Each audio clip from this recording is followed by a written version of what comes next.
안녕하세요. 저는 올해 65세의 남성입니다. 현재는 백수이며 희망퇴직 신청으로 약간 일찍 퇴직했습니다.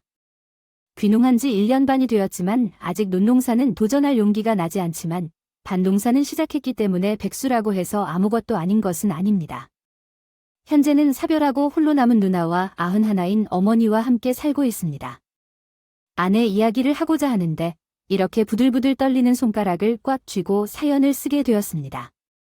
아내를 생각하면 아직도 재작년에 먹은 송편이 체한 것 같고 치가 떨립니다. 퇴직을 권하는 회사 분위기에 밀려 퇴직 신청을 할 때 정말로 하루에도 12번씩 비참한 기분이 들었습니다. 아직 하고 싶은 일이 있고 할 수 있는 일도 많은데 한 직장에서 37년을 보내온 것이 대가인가요? 젊은 애들 10명이 와도 제가 했던 업무에서 그들을 이길 자신이 있었는데 나이만 먹었다는 이유로 퇴직을 권유당하는 것에 반발을 느꼈습니다. 여기는 제 두 번째 직장이었고 37년 동안 한자리에서 근무했습니다. 대표가 회장의 손자로 바뀌며 이렇게 되었지만 어쩔 수 없지요. 서울대학교 졸업자인 당신 아들이 아무 힘없이 쫓겨난 것을 보는 어머니는 웃으며 서울대학교를 나오면 뭐해요? 그냥 나가야죠. 다시 태어나면 또 아들을 낳고 고등학교만 다니게 될 거예요. 집에 돌아와서 하루 중 대부분을 80세 노모와 시간을 보냈습니다. 아내는 제가 퇴직하던 전에 갑자기 피부미용사 자격증을 딴다고 학원을 다니기 시작했어요. 작년 3월에 자격증을 따고 나서는 아름아름 소개로 우리 아파트 단지부터 인근 아파트 두 곳을 출장으로 다녔다고 해요. 자격증 시험을 봐야 할 때는 고무 그릇에 석회가루를 부어개며 연습했다고 해요. 솔직히 좋아했어요. 얼마 안 되는 연금을 받으려면 어머니랑 더 가까워졌으면 좋겠어요. 잘생겼고 화장이 점점 더 들뜨는데 얼마 남지 않은 연금을 준다면 정말 좋겠어요. 퇴직한 양반이 회사를 떠나고 헤어스타일도 멈췄는지 졸업할 때까지 피부 마사지를 받는 사람들을 늘릴 수 있을 거예요. 당하던 것이었습니다. 그때마다 그 사람이 나를 사랑하는 걸까? 왜 나와 평생을 살아왔을까? 그런 의문이 들었습니다. 입장을 바꿔 생각해보니 제 아내가 명예퇴직을 당했을 때 그 상처 주는 말을 결코 하지 않았을 것 같았습니다. 아내는 주 6일이나 밖에서 일을 하러 나갔고 어머니와 나 혼자 모든 일을 처리해야 했습니다. 어느 순간부터는 아예 반찬도 안 준비해 놓았다고 했죠. 내가 젊었을 때 주말에 친구들과 밥상을 차렸던 것을 기억한다. 너는 내가 한다고 했으면 나보다 더 잘할 것이다. 나는 바쁘니까 이제 내가 좀 하라고 했다. 이런 말들을 자주 내뱉었습니다. 어떤 일이 있어도 남편만이 아니고 시어머니를 모시는 여자가 그렇게 행동할 수 있을까 의문이 들었습니다. 남편이 퇴직하고 나서 남편만 무시하지 않고 시어머니에게도 함부로 하는 건가 싶었습니다. 시어머니를 모실 즈음 8시에 나가서 9시에 들어오는 며느리를 우리 어머니는 그저 눈길 하나 주었습니다. 어머니는 가능한 한 아내를 이해해 주려 했던 것 같았어요. 하지만 아내는 집에 들어와서 피곤하면 씻고 딸이 있던 방으로 들어가 잠을 자면 그것으로 끝이었습니다. 피곤하다며 언니들과 얘기하는 것을 볼 때 여자들은 항상 그랬으니까라고 생각했습니다. 당연히 이해합니다. 그리고 아내는 젊을 때부터 다른 사람들보다 피로가 심했어요. 그래서 3명의 아이를 낳는 것도 힘들었지만 셋째 아이는 수혈을 받고 얼마나 나았는지 항상 빈혈 지수가 낮았어요. 특별한 이유는 없지만 헤모글로빈 생성 속도가 느리다고 했죠. 그래서 젊은 시절에도 집에서 살림만 했어요. 갱년기가 지나고 생리가 끝나면 좀 살만해져서 즐겁게 다니기 시작했어요. 다른 사람들보다 피곤한 사람인데 방에 들어가면 안녕하세요 하고 인사를 해주는 것도 다행이에요. 어머니 주무세요. 내일 아침에 뵐게요 하면 다음날 아침에 일어나면 빵과 토스트를 먹고 커피를 내리고 베이컨을 구워 먹고 화장하고 나가요. 요즘 아우는 맛있어 라고 얘기하면 아욱 사다가 된장 넣어서 국을 끓여서 드리고 이렇게 메뉴를 정하고 나가요. 그리고 나는 반찬 가게에 열무김치를 담가 달라고 했더니 오늘 올 거야 하고 답변을 받고 김치도 담그지 않고 반찬도 주문해서 먹기 시작했어요. 아내가 저렇게 해서 얼마나 잘 벌고 얼마나 바쁘고 24시간 중에 15시간은 밖에 나가 있어야 한다는 것이 궁금해지기 시작했어요. 먹을 자격이 부족한 놈들이야. 아내 말대로 나는 요리 실력이 있었어. 어머니의 가르침을 받으며 계절 반찬부터 이것저것 만들기 시작했어. 그런데 사람은 버릇이 정말 잘못 들어가면 점점 더 나쁘게 변해가더라고. 내가 해야 할 일들을 다 맡아서 하는데 감사한다는 대신 반찬 투정을 하는 거야? 집에서는 놀고 밖에서는 일에 들어온 사람처럼 입맛을 맞춰주지 못하니 뭐 하는 거야? 그런 말은 예전에 독재적인 남성들이 아내들에게 하던 말이지 않나? 내 젊은 시절 아내에게 월급을 가져다 주면서 그런 식으로 말하진 않았어. 오히려 더 벌어다 주지 못하는 것에 미안해했어. 다른 여자들이 명품 코트를 입을 때 내 아내는 단순한 옷 하나로 만족했어. 다만 일주일에 한 번 로또를 사는 것이 취미였지.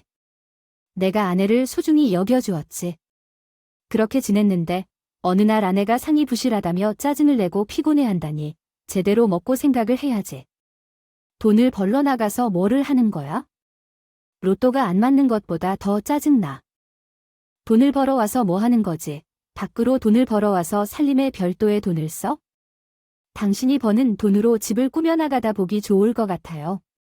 하지만 아내는 한 방을 쓰기 싫어해서 별개의 방을 원했어요.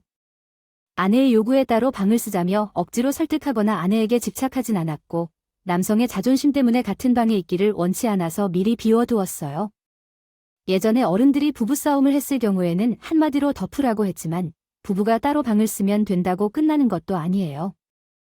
아내가 더 늦어지고 어머니도 면목이 없어지고 VIP 손님을 만나러 나가기 시작하면서 저도 그 사람이 집에서 벗어나고 싶어 하는 것을 느꼈어요.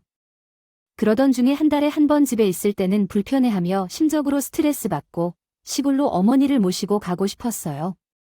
집이 너무 지저분하고 답답해서 숨이 막힌다며 40평 아래 집은 인간으로 보지 않는다고 생각했어요.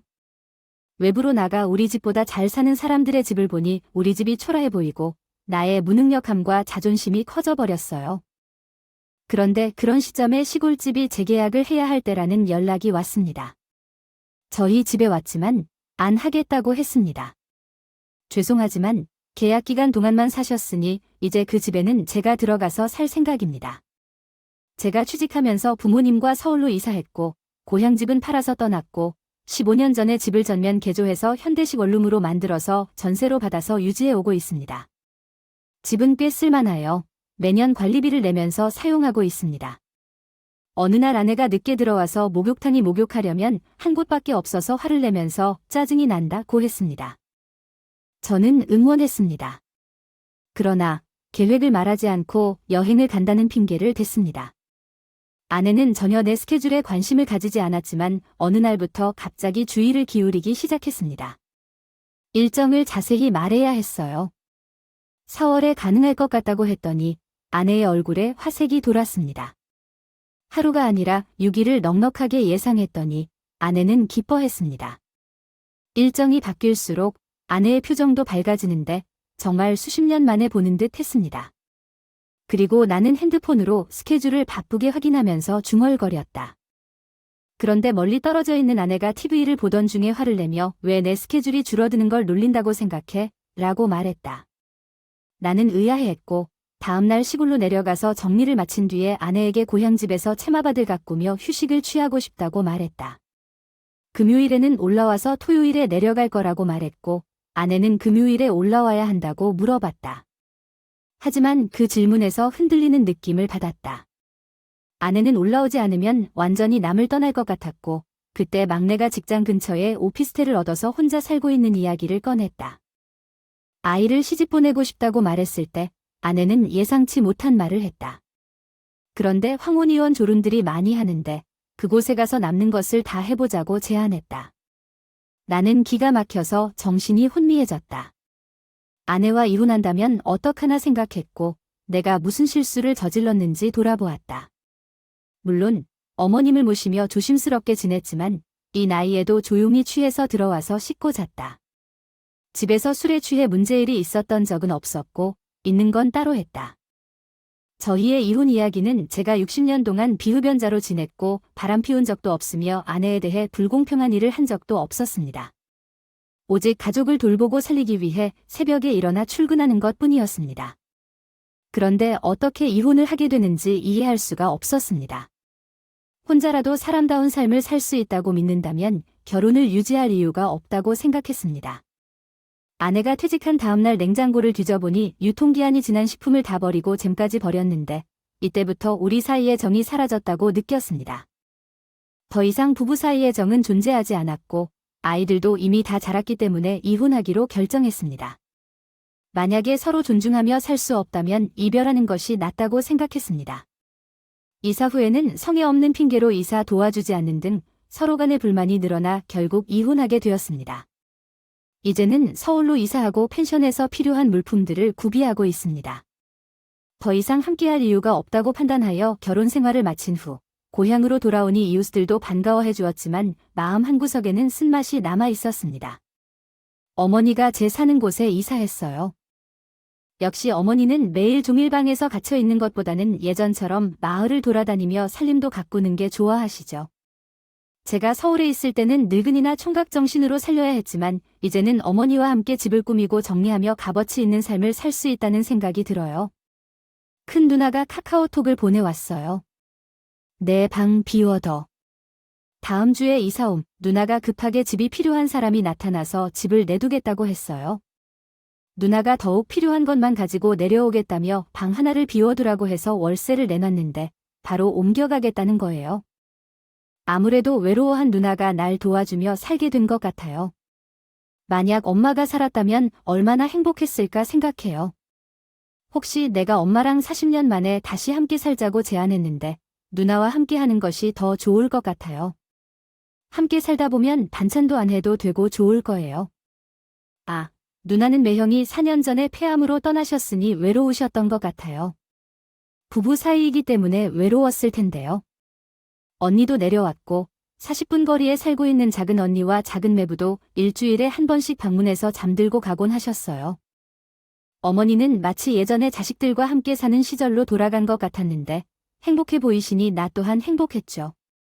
하지만 서울집이 그리워서 심정을 숨기기 힘들었고 식구들을 걱정했기 때문에 마음을 놓지 못했어요. 이제 언니가 함께 있어서 서울을 떠날 수 있었어요. 내일 오늘 저녁에 내려갈게. 집에서 함께 저녁 먹자. 내일은 같이 쇼핑도 가고 나 여기서 일할 때 입을 옷 사러 가야 해 라며 연락을 했죠. 아내와 오랜만에 회포도 푸는 생각을 하면서 맛있는 저녁상을 기대했지만 집에 들어가 보니 자식들도 와 있을 줄 알았지만 아무도 없었어요. 실망스럽고 쓸쓸한 마음을 표현할 수가 없네요. 배가 고프고 마음이 불편해서 라면을 끓여 먹었고 아내를 기다렸지만 11시까지 들어오지 않았어요. 정말로 황당하고 슬프네요. 잠들기 전 새벽의 어두운 공간을 바라보며 서울에 왜 왔을까? 이것도 집인데 라고 생각했답니다. 그녀를 이야기해. 그리고 그녀는 우리 모두의 이야기라고 말하는 것 같아. 그녀가 받는 것을 감당하지 못하는 것 같아. 그녀의 마음을 내 마음속에 담아서 속삭이듯이 전하고 싶어. 그녀를 다시 보고 싶어. 그리고 궁금한 건 나 혼자 그래야만 하는 거야. 제게 말이 되지 않게 눈물이 쏟아져. 곧바로 침대에서 일어났고 눈물을 삼켰어요. 주방으로 갔다가 맥주 한 캔을 마시고 자려고 했어요. 그런데 내가 사용하던 방에서 아내의 목소리를 들었어요. 그녀가 내 방에 들어왔을 거라고 생각했지만 이럴 정도로 나를 싫어하게 된 이유가 뭔지 생각을 멈추지 못했어. 그리고 안 들으려고 했지만 그녀가 울어서 못 들었어. 언니, 혼자 살 수 없다는 걸 알아. 술을 마셔서 이런 것이 아니라고. 언니, 돈이 없는 여자라는 건 작은 일이야. 언니는 남자로 변하지 않아도 되니까. 이렇게 가벼운 사람이 어떻게 이야기할 수 있는지 오래 들었어. 언니, 나는 많은 여자들이 줄 수 없는 마음을 너에게 줄 수 있어. 나는 그런 일을 겪은 적이 있고 어떻게 그런 말을 할 수 있는지 이해할 수 있었어. 쓰러지면서 입에 맥주가 나며 얼음처럼 멈춰버렸어. 그 모든 게 이해된 지금 나는 얼마나 멍청한 사람일까 생각해. 작년부터 밤마다 긴 통화가 이어지고 방문이 닫혀 있었어. 그런데 그 교황 같은 행동들과 말은 언니가 남자였다는 걸 알고 나니까였어. 원래는 아내가 신경 쓰던 일 같았습니다. 얼굴에 화를 바르면서 뭔 남자가 생전 바람도 안 나냐? 그 맨날 지겨운 얼굴만 하면서 호강이 쫓아와서 요강이 하는 소리하고 앉아있네. 요강이 편하니까 좀 밖으로 나가봐. 멋있고 세련된 여자들 얼마나 많은데 나한테 좋은 일 한다 셈치고 바람 좀 쬐나. 질투 안 해도 돼. 바람나라, 바람나라. 그래서 그날의 기억이 나고 주먹이 떨리더라. 예전에 직장 동료가 아내가 바람했어. 그래서 남자들은 가정쪄도 못 버린다고 하는데 여자는 한 방향이라 바람나는 순간 가정은 이미 끝이야. 아내는 일을 시작하자마자 잠자리를 거부했어. 그래서 나는 결심했어. 생각해보면 나도 인생이 허무하고 너도 인생이 허무해서겠지. 몸 힘들 때가 있지만 잠깐이야 함께 보낸 세월이 40년 가까이 된대. 함께 산 애정이 있어. 황금 같은 내 자식들을 셋 낳아준 너와 이혼한다 해도 삶이 행복해지는 건 아니고 그건 설치 반반으로 봐도 값은 아니야. 서로 빛내면서 너나 나 다 이겨보자 했어. 너도 즐길 때 즐겨라고 하고 마음 만질 준비를 해봤어. 난 등신이라고 해도 좋아. 난 어른이 이혼한다고 하면 다들 의심하고 손가락질하지. 아내를 손가락질 안 하게 세월지가 그렇지. 그래 멋진 남자처럼 정리했지만 나. 그렇지가 않았네. 공기 좋고 물 좋은 시골에서도 더 이상 마음을 편히 할 순 없었어. 서울 어딘가 내가 관리한 돈이 내 집안에 있을지 모르니까 당장이라도 갖고 싶었어. 그래도 참았어. 이혼 안 해도 차라리 안 보는 게 더 좋아라 생각해. 불륜한다면 남자들은 조심해야 한다고 해. 여자들은 대담하다고 하지. 이런 일 다 나한테 해당될지. 읍에서 집으로 가려면 강을 건너서 15분 가야 돼. 강가를 따라 국도를 따라야 하는 것이죠. 그리고 국도 근처에는 모텔촌이 모여 있거든요. 서울에서 일부러 올 정도로 라이브 카페촌도 유명합니다. 저기 모텔들, 그 모텔들은 진짜 끔찍해요. 그 모텔들을 트랙터로 밀어버려야 해. 한나라가 아니, 개교를 참담하게 만드는 것들이야. 그날은 대형마트에서 장보고 국도를 따라 집에 돌아가는 길이었습니다. 풍차가 보이는 모텔을 지나는데 서울에서 사용하는 내 차가 보였어. 저는 여기서 중고 트럭을 타니까 내 차를 아파트 단지에 세워두고 아내는 소형차를 타고 돌아다녀. 기가 막힌 거야. 시어머니랑 함께 있는 남편. 시골집 동네의 모텔에 가면서 남편 차를 타고 가는데 거기서 거리끼 없이 버섯째는 여자들이 있어. 대담하고 뻔뻔하게 할 필요 없지 않니? 속으로 부부는 전생에 악연이 만난다고 하잖아. 내랑 나는 원수였었나 봐 라고 속으로 소리친다. 그리고 차를 세운 다음 차트럭에 짐 싣는 칸에 있는 각 모종 속에서 큰 삽을 꺼냈습니다. 그리고 기다렸어요. 눈물이 뚝뚝 나오지만 그래서 국도를 오가는 차들을 바라보면서 기다렸어요. 그러다가 자전거를 타고 국도를 건너는 초등학생 정도의 소녀가 보였어요. 그리고 그 여자가 엄마 같은 것처럼 뒤에서 자전거를 타고 다가오는 걸 보고 마주오는 차를 막으려고 무작정 자전거를 타고 달려들어가는 모습을 보게 됐어요.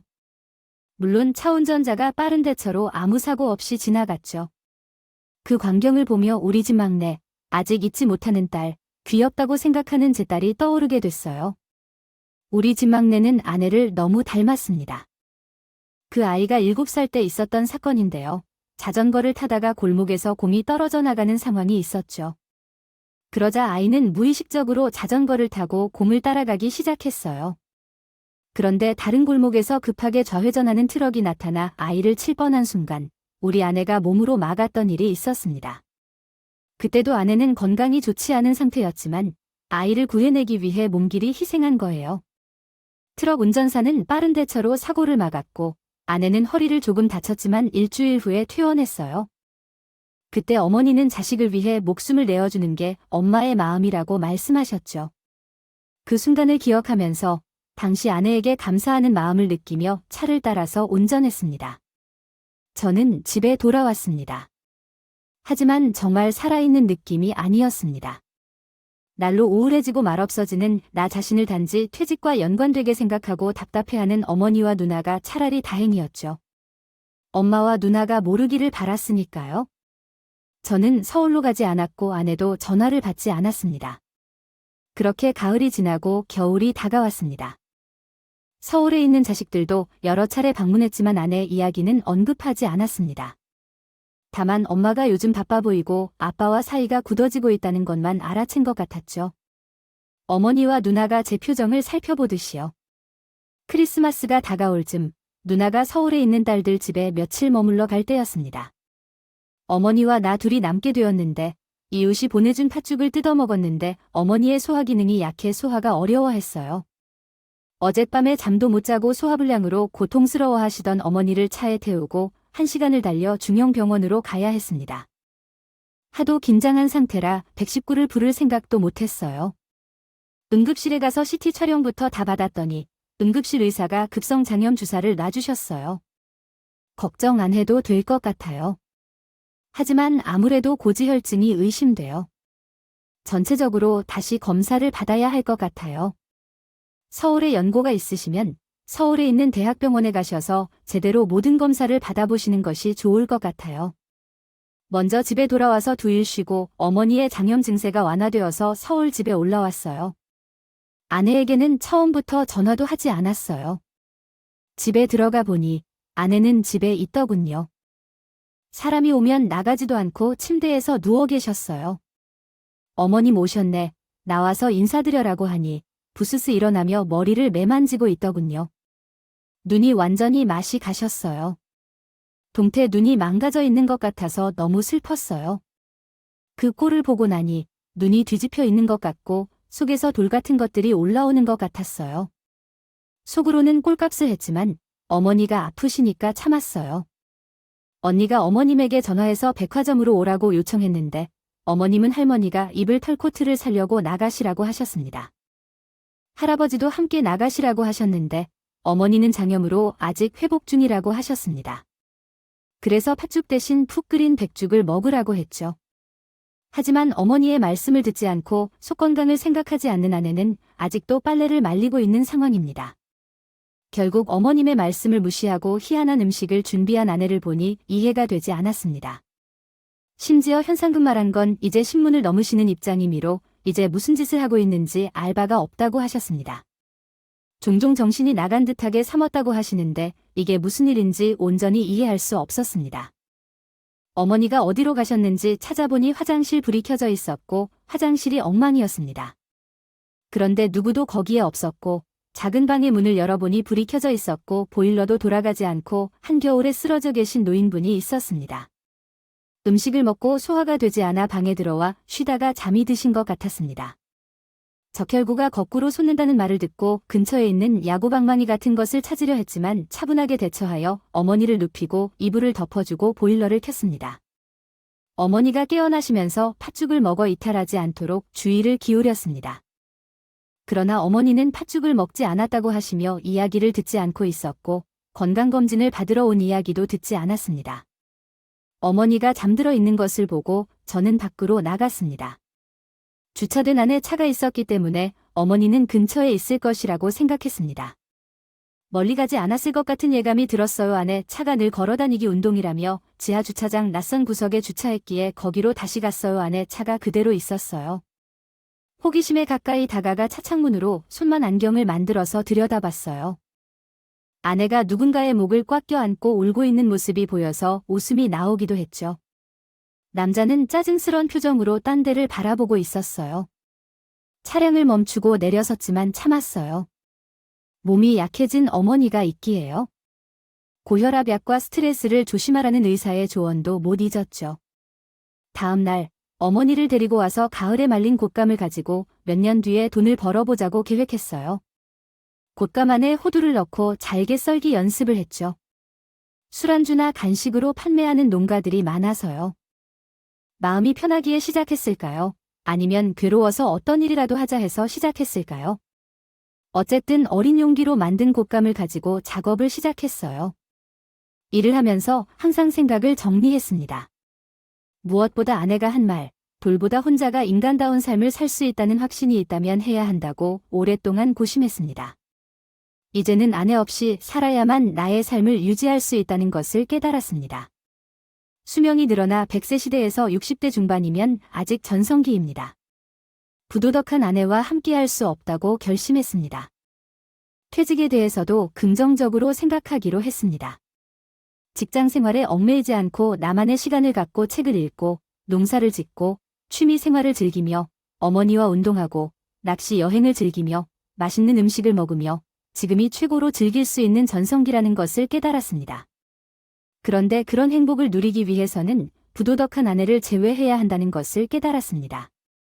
아내에게 카톡을 보내서 당신이 행복한 곳에서 살고 이혼하자고 했습니다. 그러자 아내는 읽자마자 바로 답장을 보냈는데 증거가 있어서 외도나 이혼을 안 해라며 말했습니다. 자신이 외도를 하면 위자료도 못 받을 것 같다고 생각한 아내는 더 이상 이혼하자고 난리치던 자신의 생각을 되돌리고 이혼을 안 하겠다는 것을 최종적으로 결정했습니다. 그때 나는 또 카톡을 받았는데 합의 이혼을 생각해보라는 거였다. 그래서 사람들이 부부싸움으로 이어지는 이유를 이해했다. 아내는 그때나 내 곁에 없어서 다행이었다. 정말 포기한 아내의 행동을 보며 내 마음이 바뀌었다. 그래서 나도 너와 이혼하지 않겠다고 말했어. 내가 좋아하는 사람과 결혼 못하게 내 곁에서 미쳐보라고 했다. 아내와 나는 그때부터 완전한 이별의 길로 들어섰다. 가족들도 우리 부부가 이별을 했다는 것을 인정해줬고 그 이유를 묻지 않았다. 아마도 내 퇴직과 아내의 돈 문제 때문이었을 것이다. 봄이 오기 전 정월대보름 아침, 나는 마당에 나와 있었다. 내일은 해가 서쪽에서 뜨는 것 같다고 생각했다. 아내가 마당에 있었는데 서울에서 출발했으니 돌아올 이유가 뭘까 싶었다. 밖으로 나가자고 했다. 나는 너와 다른 어딘가로 나가고 싶지 않아. 너를 바라보고 싶지도 않아. 불륜을 해서 이혼하게 해줄 테니. 내 말이 맞아. 나는 이미 사랑하는 사람이 있으니. 그렇게 제자리 고요 나의 지속적인 인생 생활을 이야기하고 싶었습니다. 처음 이야기했던 세금 3억가량을 그냥 개인 구조물로 보는 시각상 영원히 지낼 만을 버리는 것과 연관해서 사람들이 할 일이 없어지지 않고 이야기하는 데에 따라서 그것이 만족스럽고 새로운 정신적, 성격의 계속 지향이 다른 눈에 보였습니다. 그게 무선 버튼 작동식 범위에 들어왔을 때의 나의 시간이나 역용량에서 어디까지 맞았는지에 대한 비교적인 판단 기준이 가장 현실적이었다기보다는 나의 맞았던 후 이 상태에서 B는 조금씩 살아오면서 동의적 점수를 다르게 추정하기 좋지 않습니다.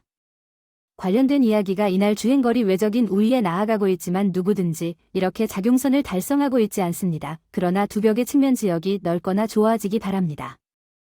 출생하자마자 바람을 몰아쳤고 그 남자를 미쳐 사랑했습니다. 그러나 그 상류 남자는 아내가 돈이 없는 여자임을 알고 실증을 내고 헤어지자고 요구하여 애가 소실되는 상황까지 발생했습니다. 그렇지만 하늘은 은혜를 베풀어 30억을 당첨하게 되었고 그 사랑하는 사람을 되찾을 수 있게 되었습니다. 남편은 스스로 이혼을 해주어 이 아는 크게 기쁨을 누렸습니다. 세상에서 최고의 운을 가진 여자가 되었지만 세상은 쉽게 주지 않는다는 것을 깨달았습니다. 이후 아내는 최고의 행운을 누린 여자로부터 단지 1년 만에 가장 불행한 여자로 추락하게 되었습니다. 이혼 중인 도중 아내는 다시 그 남자에게 나서 결혼을 제안했지만 거절당했습니다. 60세 여자와 결혼을 하기를 원하는 50대 남자에겐 사랑과 돈 이외의 이유는 없을 것입니다. 아내는 집으로 돌아와 바둥거리며 심산을 정리합니다.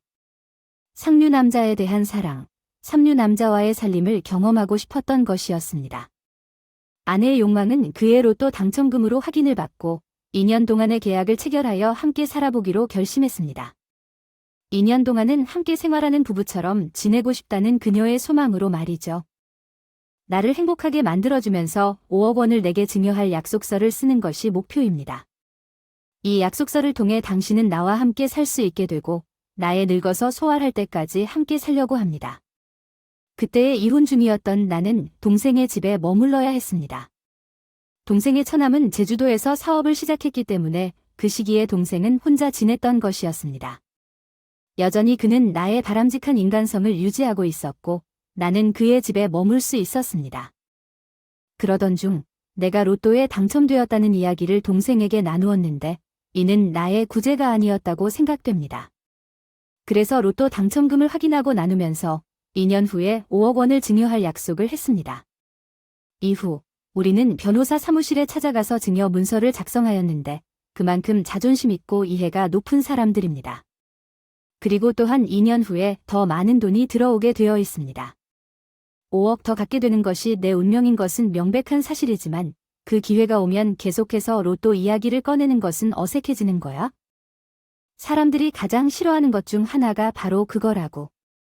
상간남으로서 약간은 마초적인 성향을 갖고 있는 그분과 함께 살았던 2년 동안은 로또 이야기는 전혀 나오지 않았어. 결혼 후 1년 조금 지나면 아내의 본가 아버지가 갑자기 대형 심장 수술을 받아야 했을 때 약 6천만 원의 비용이 필요했어. 돈이 급하니까 아내에게 조금 미리 줄 수 있냐고 했어. 어차피 10개월 후에는 돌려받을 텐데 너무 급하니까 조금만 떼놓을게. 아내는 그렇다고 해서 지금 가자. 로또 당첨금을 수령하러 가자며 신분증과 당첨 티켓을 들고 농협 본점에 향했어. 차 안에서 너 진짜 멋진데 나도 너처럼 했을 텐데 하는데 나도 진짜 깜빡 잊고 있었어. 어차피 은행에 넣어둔 돈이니까 언제 찾느냐가 중요할 테니까 말이야. 우와, 진짜 대단해. 내가 정말 대단해 라고 하면 대단한 게 뭐가 있는데 하면서 웃을 것 같아. 결혼 후 우리 얼마나 바빴는데 난 그만큼 알아줬잖아. 나 코로나 걸렸을 때도 50견 더 해주고 그 와중에 피부 마사지까지 들어주면서. 당신은 식당을 이전했나요? 새로운 자리를 찾아야겠네요. 은행에 적금을 해두었다면 좋은데 하지만 농협 본점을 찾아가 보았더니 계속 오류가 난다고요. 아내는 그때는 평온히 지내고 있었을 텐데 이런 농협은 정말 문제가 많은 곳이네요. 여러분도 알고 계신가요? 복권 당첨금은 1년 이내에 수령해야 하는 걸로 알고 있는데 지급을 넘기면 돌아간다고 하네요. 농협은 아내에게 1원도 주지 않았네요. 아내는 당첨금을 통장에 넣어둔 것으로 생각하고 평온히 지냈는데 피부 마사지를 하고 아프기도 하고 남편이랑 적자식당 이전을 하느라 정신이 없었나 봐요. 그런데 뭔가 더 재밌는 일이 있었어요. 아내가 1년 1개월간 로또 당첨금을 왜 그렇게 잊고 있었을까요? 남편도 로또에 대해 함구했을 텐데요. 열쇠가 여기에 있다고 하네요. 아내는 빈혈이 잦았지만 상간남과 증여자를 만나고 나서 모든 게 해결되었다는 안심으로 그간의 스트레스와 불안함은 싹 해결되었다고 생각했나 봐요. 하지만 내 사랑이 차지가 되었다는 것이 너무 충격적이었나 봐요. 보통 쇼크라고 하는 것은 별거 아니라 집에서 가끔 그러던 것처럼 앉아있는데 일어나려고 하면 어지러웠을 것입니다. 어지러워서 식탁 모서리를 잡으려다가 넘어지고 순간적으로 기억이 흐려져서 로또에 대한 기억을 완전히 잊어버렸다는 거죠. 이는 일종의 신경증으로 노이로제라는 증상에 해당하는 거예요. 그동안 아내는 나를 사랑한다며 말했지만 엄청난 스트레스를 받았고 갈등과 좌절을 오랫동안 겪었군요. 남편이 사기로 고소하지 않아서 운이 좋았다고 생각한 게 아닐까 싶습니다. 그래서 이혼을 요구한 거구나. 그날 밤은 골반 구석방에서 자게 해주고 다음날 쫓아냈다고 하네요. 그리고 아내는 막내 동생 집으로 갔다 와 캐리어를 끌고 있었다고요. 40년 가까이 산 위자료를 받지 못했고 자식들이 엄마를 더 이상 안 보겠다고 선언했군요. 30억도 날아갔고 재혼한 남자에게도 쫓겨났다는군요. 그리고 막내 동생도 받아주지 않았다는 거죠.